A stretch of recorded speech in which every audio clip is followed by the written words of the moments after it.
Ici Radio Taïwan International, soyez les bienvenus si vous nous rejoignez, c'est l'heure du courrier des auditeurs.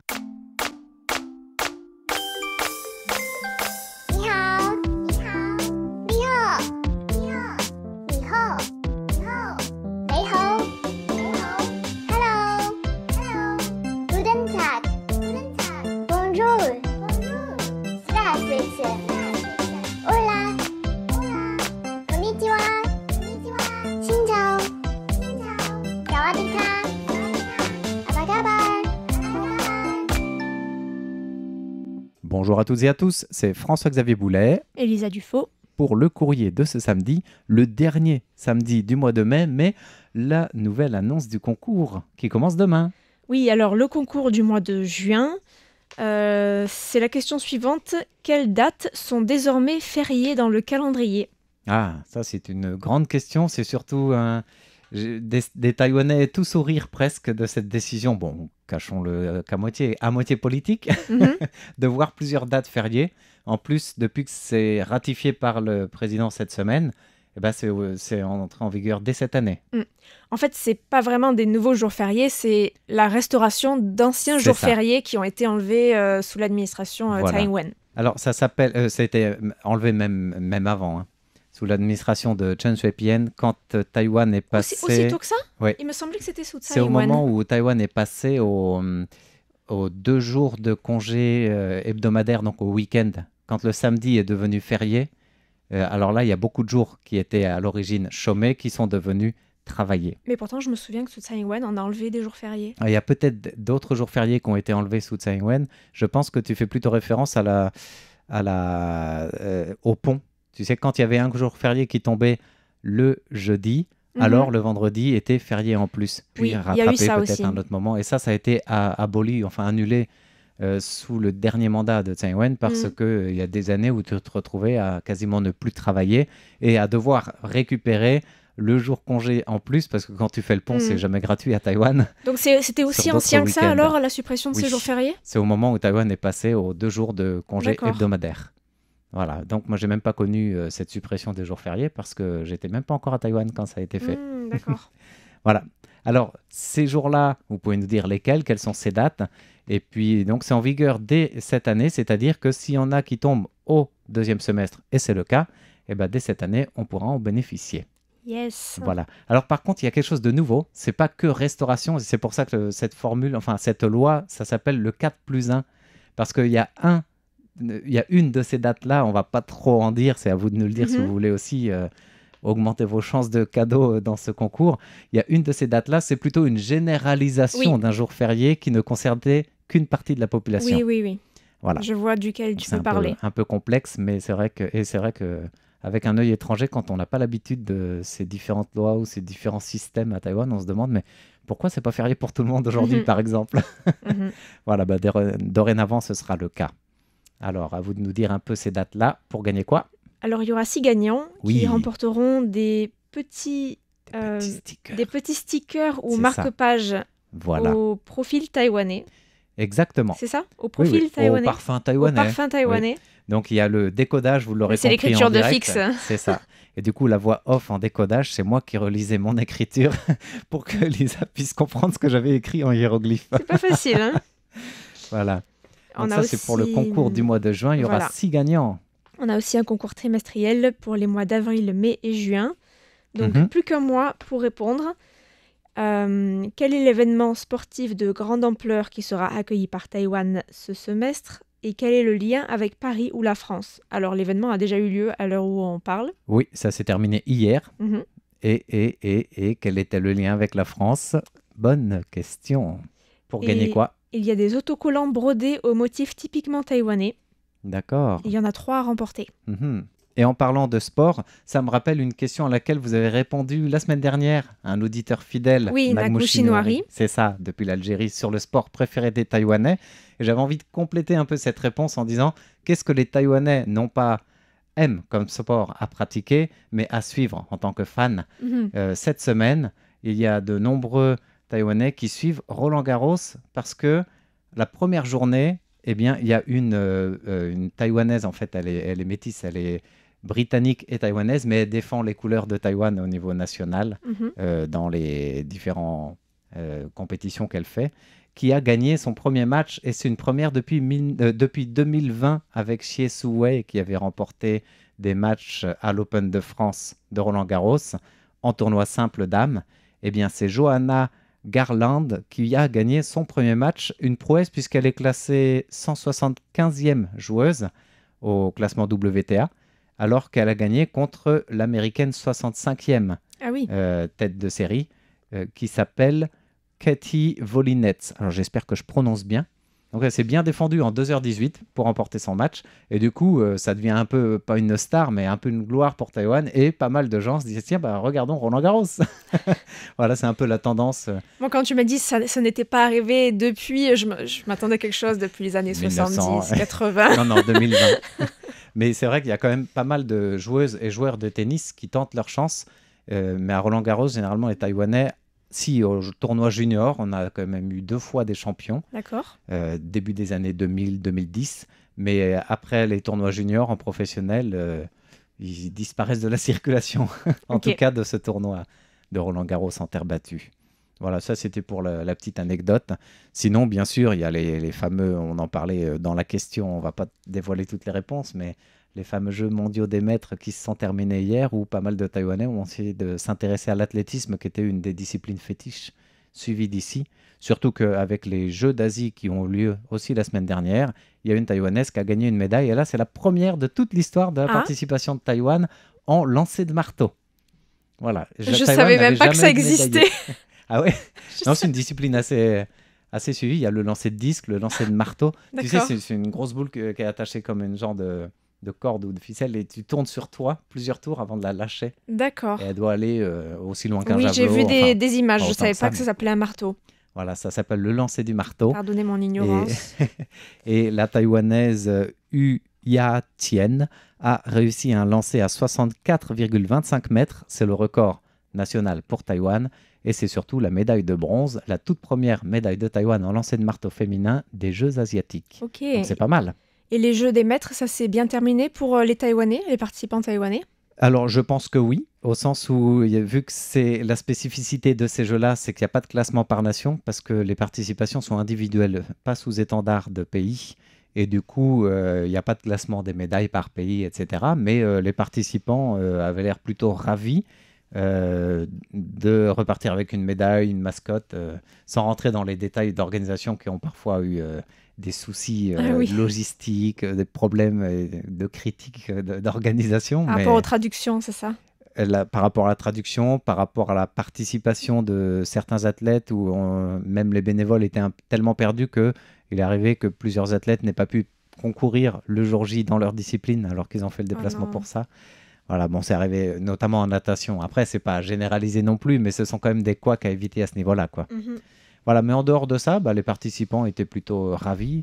Pour être allé sur place faire un reportage avec Meg au tout début de ces Jeux mondiaux, en athlétisme, c'était plutôt bien organisé et puis assez festif. Tous les participants étaient contents, petits et grands.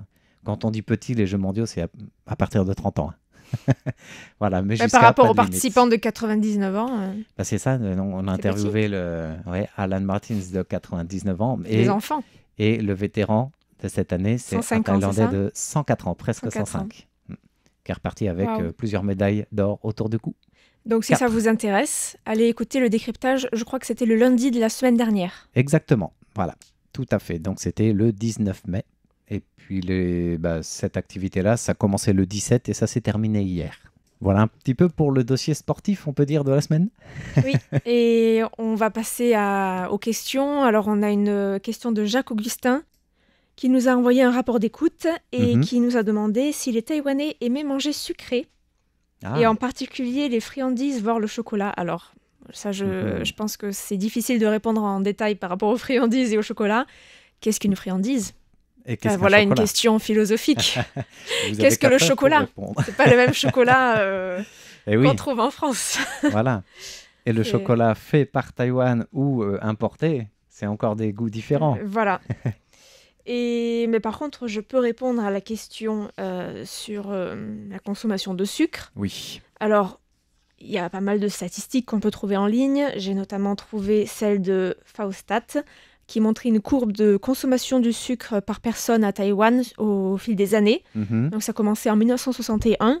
On était à 11,5 kg de sucre par personne par an. Tous âges confondus, du coup, là. Oui, donc la courbe était assez basse par rapport à la suite, mais ça augmente légèrement dans les années 60. Puis à partir des années 70, c'est vraiment l'explosion. Donc en 1970, on est à 12,5 kg et on atteint à la fin de la décennie, en 1979, 26,8 kg. Ouais, donc plus que doublé. Oui, c'est énorme. Et puis ensuite, ça se maintient, ça augmente un petit peu, ça descend un petit peu. Enfin, ça suit une même ligne environ. Et en 2013, on était à 23,8 kg.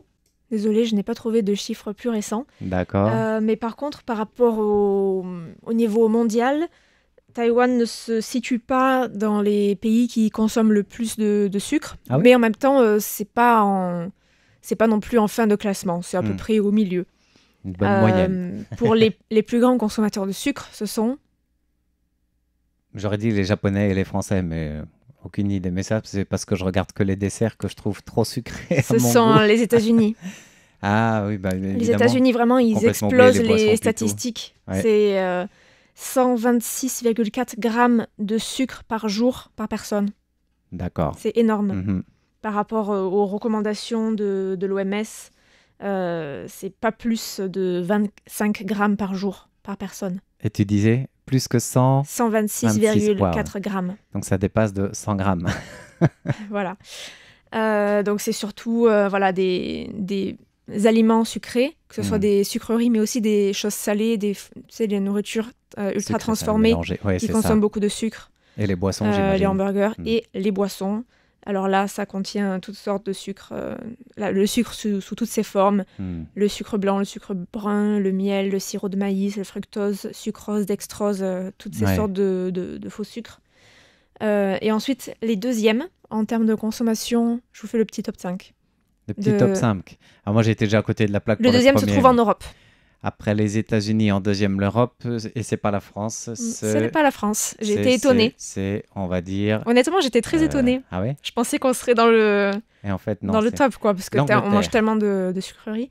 Non, c'est jelly. l'Allemagne. L'Allemagne, ah oui? Oui, c'est l'Allemagne avec 102,9 grammes de sucre. Ce qui est énorme aussi. Et alors, eux, c'est les boissons, mais aussi les desserts, les sucreries, les gâteaux, les biscuits. Tout ce qui est pâtisserie. Ça se rapproche un petit peu plus de notre consommation à nous, j'ai l'impression. Ouais. Et en troisième, c'est aussi en Europe. Et c'est la France cette fois-ci? Non. Toujours pas? Toujours pas. Eh bien, l'Espagne. Les Pays-Bas. Les Pays-Bas. J'aurais pas cru, hein. Non plus. Avec des feuilletés, des quoi? On ne sait pas trop. Un petit peu pareil que les voisins allemands. Après, oui, c'est les mêmes habitudes culinaires. Oui. Et en quatrième, c'est l'Irlande. D'accord. Avec 96,7 grammes. Oh. Alors là, on a aussi les donuts, les jellies, les chocolats, les crèmes glacées. Et on a aussi ensuite en cinquième, un pays totalement lointain pour nous. Aucune idée. L'Australie. D'accord. Avec 60 grammes par jour. Donc on descend quand même, mais c'est... Mais ça reste 3 fois supérieur à la recommandation de l'OMS, quoi. Voilà. Ça correspond à 14 cuillères à café de sucre par jour. D'accord. Donc c'est quand même respectable. Pas mal. Respectable. Voilà. Ouais. Et alors bien sûr, ce sucre-là, ça a plein de conséquences sur la santé. Ça augmente les risques d'obésité, de diabète, de maladies cardiovasculaires et aussi les caries dentaires. Oui. Le plus gros problème des Taïwanais, selon une étude, un article paru dans la revue Nutrients en 2022, c'est la consommation fréquente des boissons sucrées. Ça, un article paru cette semaine sur notre site internet indiquait que plus de 70% des Taïwanais adultes consomment trop de sel. Oui, on n'est plus dans le sucre, mais dans le sel. Oui, mais toujours dans l'excès. Ça excède la limite quotidienne conseillée de 6 grammes. Et pour le sucre, il y a quand même moins de gens qui consomment trop de sucre. C'est 17,2%. Honnêtement, j'aurais pensé que c'était plus. D'accord. J'aurais pensé que c'était plus. Oui, moi aussi. Surtout que je me souviens à mes tout débuts à RTI, donc ça remonte à... Je commence à radoter, tu vois. Oui. Ça remonte à pas loin de 20 ans de cela. Il y avait une étude qui avait été faite, on avait fait une actualité sur ça, je pense que c'est dans les années 2008, quoi. Une étude qui avait été faite en milieu scolaire où les jeunes Taïwanais de moins de 15 ans consommaient trop de sucre. En moyenne mondiale, c'était le deuxième pays où les jeunes consommaient le plus de sucre. Et c'était à cause des boissons, genre les thé au lait aux perles, etc. Moi, je pense que ce qui serait très intéressant, c'est d'avoir une étude qui monte par catégorie d'âge, par tranche d'âge, parce que les jeunes Taïwanais doivent consommer énormément de sucre par rapport aux personnes âgées. Là, ce que je disais, c'est vrai que c'est pas trop dans les habitudes alimentaires. Il y a qu'à voir dans les années 60. Oui, tout à fait. Les personnes qui ont grandi dans les années 60 et qui sont vieilles aujourd'hui, eux, ils n'avaient pas trop ces habitudes-là.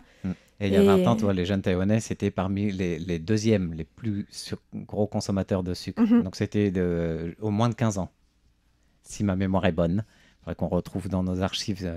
Et ce qui m'avait étonné, c'est que le premier classement, le premier, j'ai oublié qui était, mais Taïwan était deuxième ex-aequo avec Israël, et j'ai jamais compris pourquoi. Ni comment, j'étais à milieu d'imaginer ça. Les moins de 15 ans, en Israël, avait la même surconsommation de sucre que Taïwan en deuxième mondial. Il y a peut-être des bons petits gâteaux là-bas. Peut-être. Voilà. Taïwan, c'était sûr, c'était les boissons sucrées. Et d'ailleurs, avec toute une polémique qui avait eu lieu où ils avaient interdit aux parents et aux associations, même dans les écoles, de fournir jusque dans les écoles ce genre de boissons parce que c'était les goûters à toute heure, ils avaient ça, quoi. D'accord. Donc à Taïwan, selon cette étude que j'ai évoquée tout à l'heure, c'est 70% des boissons sucrées à Taïwan qui sont classées comme ayant une teneur élevée en sucre selon le système de critères chilien, qui est apparemment un critère qui est beaucoup utilisé à l'international pour mesurer la quantité de sucre dans les aliments. Et 41,6% de ces boissons excédaient les limites recommandées par l'OMS. Donc on calcule en fonction des portions et donc par rapport au jour et à la limite qui est conseillée de pas plus de 25 grammes par jour. Et j'ai aussi vu un article qui expliquait que la plupart des boissons les boissons sucrées qui sont vendues dans les 7-Eleven, les magasins de proximité, contiennent entre 30 et 45 grammes de sucre ajouté. D'accord. Donc c'est énorme. En fait, ça limite, ça dépasse déjà la limite, ça explose la limite, sachant qu'on a déjà des sucres cachés dans les aliments qu'on consomme tous les jours. Oui. Donc voilà, pour les Taïwanais, le gros problème, c'est les boissons sucrées. Et juste pour revenir aux statistiques et aux comparaisons entre les pays, une étude de 2015 menée par Euromonitor a trouvé que les Taïwanais consommaient environ 22 grammes de sucre par jour. Donc on est quand même en dessous de la limite de l'OMS, mais... On n'en est pas loin, mais en dessous. Ouais. Mais quand même bien en deçà des 126 grammes par jour consommés par les Américains. Et on peut aussi penser à la nourriture qui est salée, qui peut être aussi sucrée, parfois dans des soupes, dans des plats. Il y a pas mal de plats où on ajoute un petit peu de sucre, ou alors des sauces, peut-être des sauces soja sucrées, des sauces pimentées sucrées. Voilà. Même pour les poissons, le tang sou par exemple, c'est très sucré en fait comme plat et c'est un plat de poisson. Et il y a pas mal de plats de viande aussi qui sont un peu braisés et sucrés en même temps. Donc c'est vrai que tout ça, ça se rajoute en fait. Et puis il y a aussi les desserts, les dourois, ce genre de choses.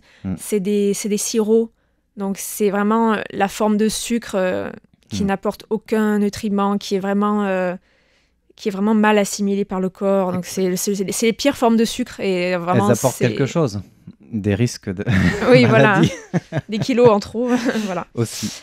Et donc, Taïwan a mis en place une politique obligatoire pour les vendeurs de boissons, qui les oblige à indiquer clairement la teneur en sucre. Ça, c'est depuis 1 an à peu près, non ?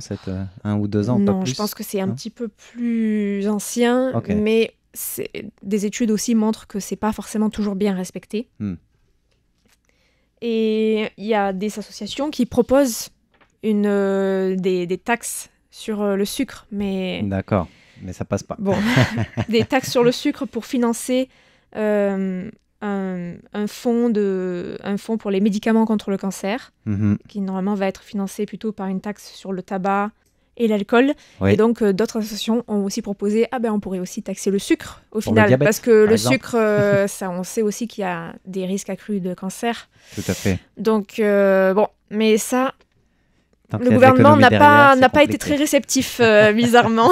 Je pense qu'il y a des intérêts financiers qui sont tellement énormes c'est difficile pour le gouvernement de mettre en place ça. C'est comme pour la question des sacs plastiques, l'interdiction des sacs plastiques dans les marchés.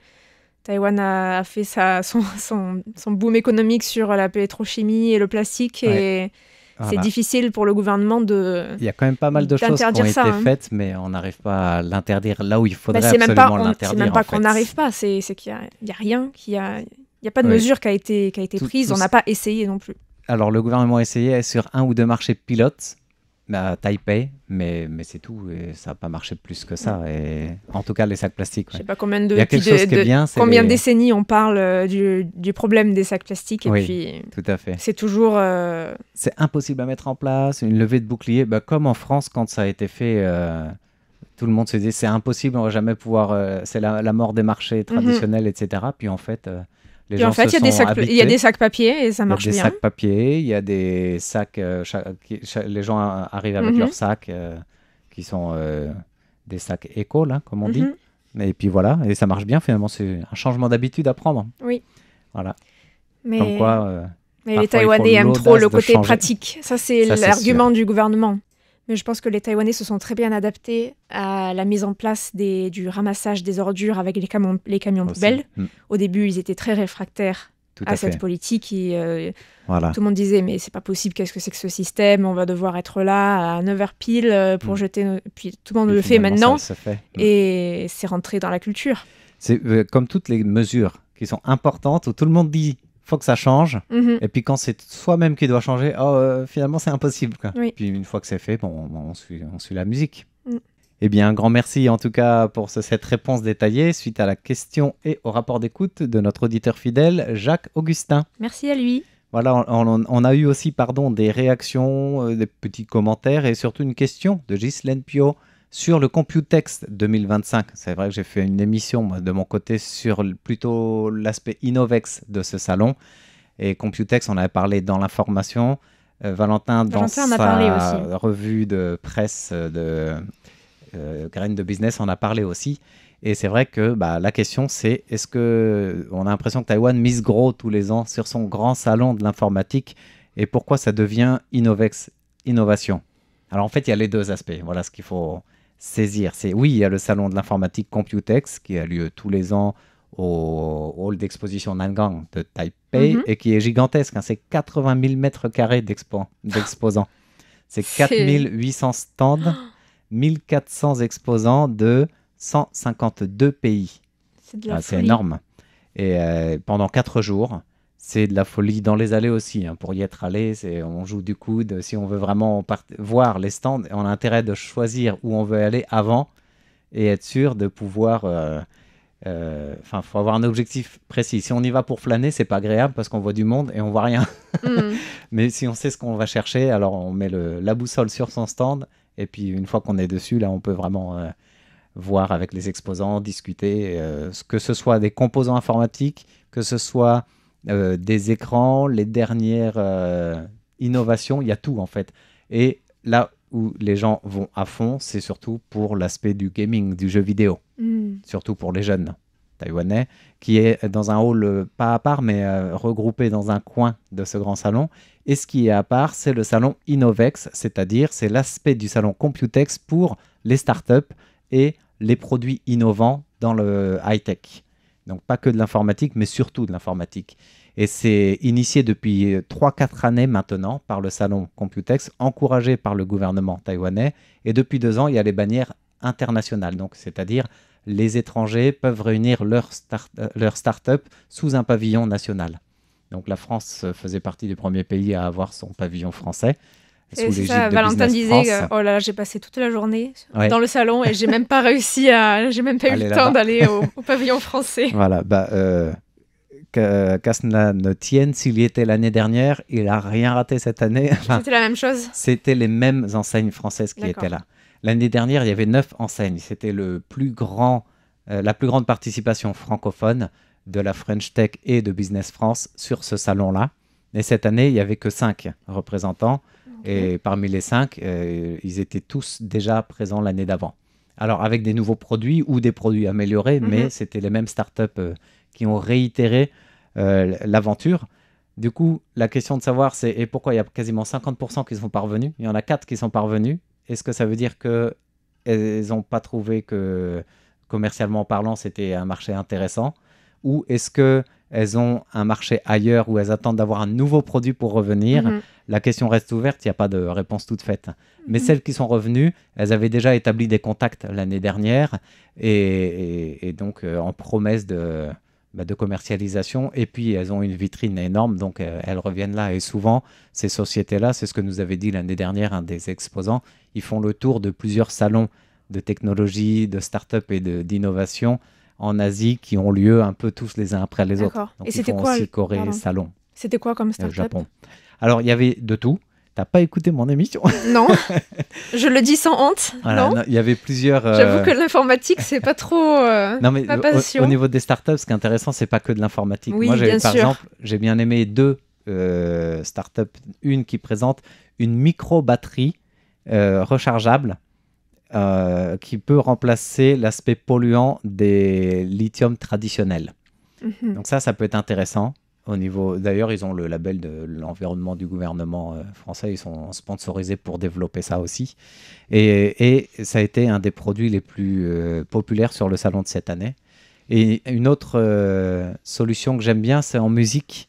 Un casque de réalité virtuelle qui reproduit en 3D le son réel. Donc ce casque-là, c'est un audio guide pour les musées extraordinaires qu'on avait présenté l'année dernière, d'ailleurs, dans une émission, parce que j'avais interviewé l'exposant. Donc, tu enfiles son casque, et en fonction d'où tu es, le casque, il sait te repérer par géolocalisation et par quelle œuvre tu es en train de voir du musée, par exemple. Et automatiquement, il va te la recréer en 3D avec les sons qui accompagnent soit la présentation... Ouais, par exemple, si c'est un tableau et qu'il y a une présentation... descriptif, tu peux l'avoir en audio, qui te décrit le texte de présentation de l'œuvre. C'est le but d'un audio guide, ça. Présentation, oui, mais il te rajoute des sons d'ambiance. D'accord. Pour avoir une expérience un peu immersive. Ok. Et du coup, le Musée national du Palais était très intéressé, par exemple, l'année dernière par cette formule. Et ils l'ont développé en mettant, si j'ai bien compris, des nouveaux capteurs. Et puis, grâce à l'intelligence artificielle, ils ont optimisé, non pas la géolocalisation, mais l'aspect immersif de l'audio guide pour en recréer tous les sons que tu veux dans un environnement donné. Là, donc, ça peut être pour le jeu vidéo, le gaming, ça peut être dans certains... Par exemple, ça pourrait créer un casque qu'on pourrait mettre ici à des visiteurs d'un aspect radio pour leur faire visiter en audio une expérience immersive de la radio, par exemple. Pas mal de choses qui peuvent se décliner comme cela. D'accord. Et puis, pour finir de répondre à cette question, quand même, c'était 86 521 acheteurs recensés par le TAITRA, c'est-à-dire le Conseil du développement du commerce extérieur de Taïwan, organisateur de l'événement. Donc, content de voir, en fait, ils auraient voulu 90 000 visiteurs, mais c'est déjà quasiment 1000 à 1500 acheteurs étrangers de plus que l'année dernière. Oui, donc, ça va dans le bon sens. Voilà. Sachant que ces acheteurs ne distinguent pas l'aspect Innovex, donc des startups, et l'aspect vraiment informatique du Computex. Mais voilà, j'espère que ça répond quand même à la question. Oui, c'était une question de... Jisen Pio. Eh bien, on la remercie. Et on vous dit à la semaine prochaine pour un prochain courrier des auditeurs. À bientôt. Bye bye.